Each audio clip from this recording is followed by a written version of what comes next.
दिल्ली के कंझावला स्थित श्री पशुपति अखाड़ा का वार्षिक उत्सव दिल्ली के शास्त्री नगर के एपीबी स्टूडियो में बड़े धूमधाम से मनाया गया।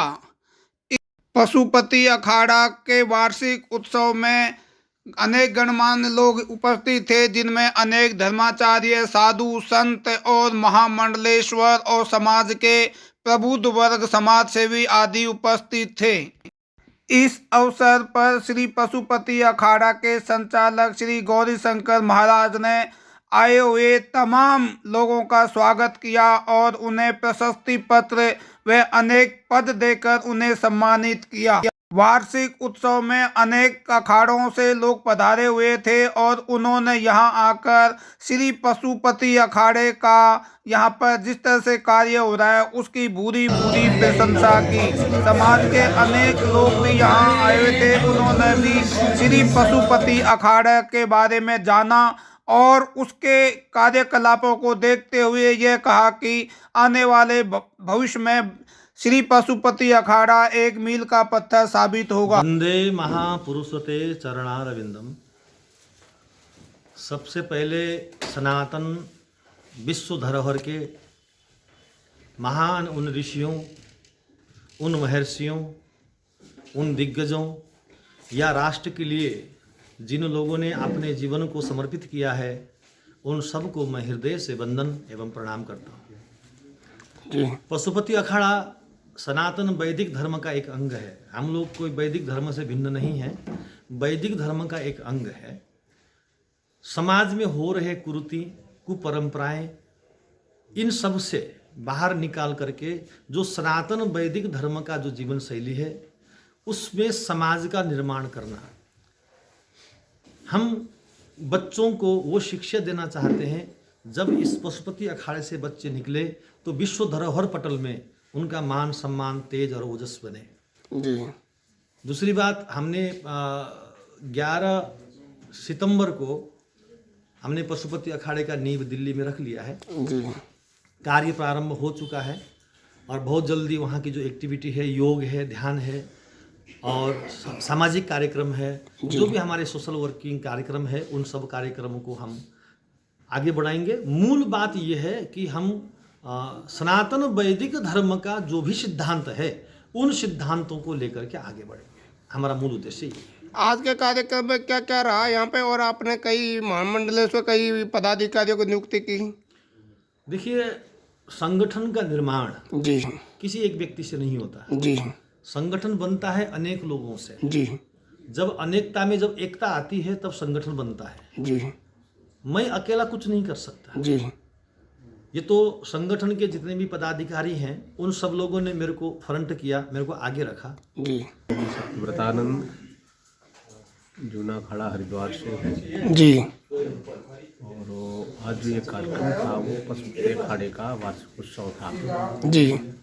इसके संस्थापक हमारे अभिनिमित जगदाचार्य श्री स्वामी गौरी शंकराचार्य जी महाराज, जिन्होंने इसकी स्थापना करी है।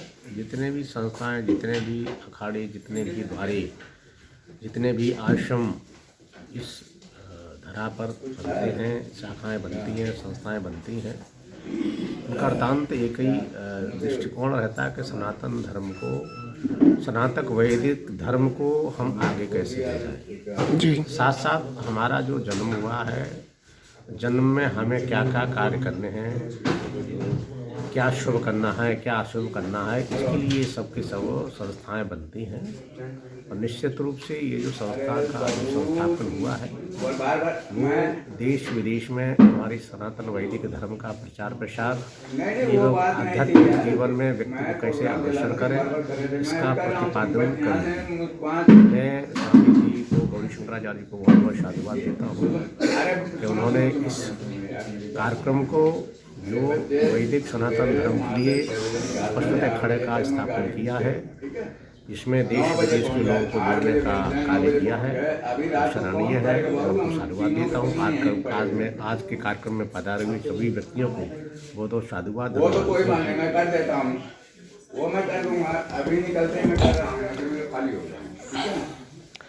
अच्छा, जैसे पशुपति अखाड़ा है तो इस तरह से कोई अखाड़ा खुलता है तो इसकी जैसे मान्यता कौन देता है, किस तरह से की प्रक्रिया होती है?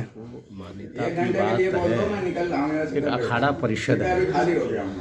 अखाड़ा परिषद में अभी कुल देश के 13 अखाड़े हैं जी, जबकि इस भारतवर्ष में लगभग 20-25 अखाड़े हैं जी। व्यक्तिगत तौर पे। जी, अभी सबको मान्यता नहीं हुई है, लेकिन जो सक्रियता के रूप में आगे आता है, वो ठीक से वैदिक सनातन धर्म का प्रचार और प्रसार करता है, उसको कोई न कोई अखाड़ा उसकी योग्यता के अनुसार से अपने में जोड़ कर उसको शाही स्नान कुंभ मेले में करवाता है।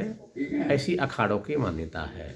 जैसे आपने बताया कि कम से कम 20, 25, 25, 30, 26 कितने हैं, तो सबको मान्यता नहीं है, तो इसकी 13 अखाड़े हैं जो नहीं 13 मैन है, बाकी और जो भी है जिनको मान्यता कम 25-30 कटोट है है तो जिनको मान्यता नहीं मिली है। मान्यता की प्रक्रिया क्या होती है? वो तो अखाड़ा की एक बैठक है। एक अखाड़ा परिषद अलग से है। जी, अखाड़ों सब अखाड़े मिला के एक अखाड़ा परिषद एक संस्था है। जी, वो डिसाइड करती है कि इसको हमने मान्यता देना कि नहीं देना था। अभी तक बहुत सारे अखाड़े हैं इनके पूर्व में जी, और बहुत अपने आप में प्राचीन है और वैदिक धर्म का प्रचार करता भी मान्यता नहीं उनको मिली है, लेकिन वो स्नान करते हैं किसी न किसी अखाड़े के साथ जुड़ करके। जी, वैसा ही इनका जो प्रयास है आचार्य श्री का, हमारा भी प्रयास हो रहेगा कि भाई आगामी महाकुंभ में शाही स्नान किसी अखाड़े के साथ जुड़ करके स्नान करें।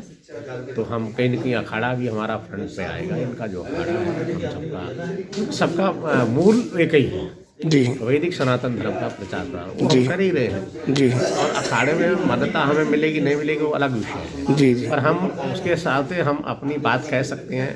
अखाड़े कुंभ में जा सकते हैं, अपना शिविर लगा सकते हैं और किसी अखाड़े जुड़ करके स्नान भी कर सकते हैं। ऐसी व्यवस्था समय पर हो जाएगी। जी। जैसे बहुत सारी संस्थाएं सनातन के प्रचार के लगी हुई है, उनके लिए क्या कहना चाहेंगे? क्योंकि आजकल सोशल मीडिया पर सनातन के बारे में बहुत ऐसी चीज़ें बोली जा रही हैं जो कि सुननीय और पठनीय नहीं हो सकती। क्या कहना चाहेंगे ऐसी? दोबारा फिर बोलिए। जैसे सनातन के विरोध के बारे में बहुत लोग विरोध कर रहे हैं, बहुत पार्टियां भी साउथ में जैसे कोई नेता ने कुछ बोला सनातन, बहुत सारी कुछ लोग गलत बोल रहे हैं, तो उनके बारे में अखाड़ा परिषद की तरफ से आप क्या कहना चाहेंगे? ये संसार अनादिकाल से है जी, इसका कोई समय नहीं कब से है, ठीक है।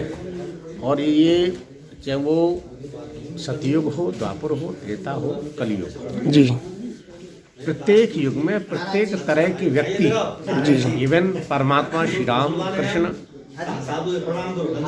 काली दुर्गा, जितने भी अवतार हुए हैं शक्ति के और महामानव के, उसके रूप में जब भी उस धरा पे आए हैं तो सबने स्वीकार नहीं किया। जी, उसमें उनके अनुयायी भी हुए और उनके विरोधी भी। प्रचारकार भी।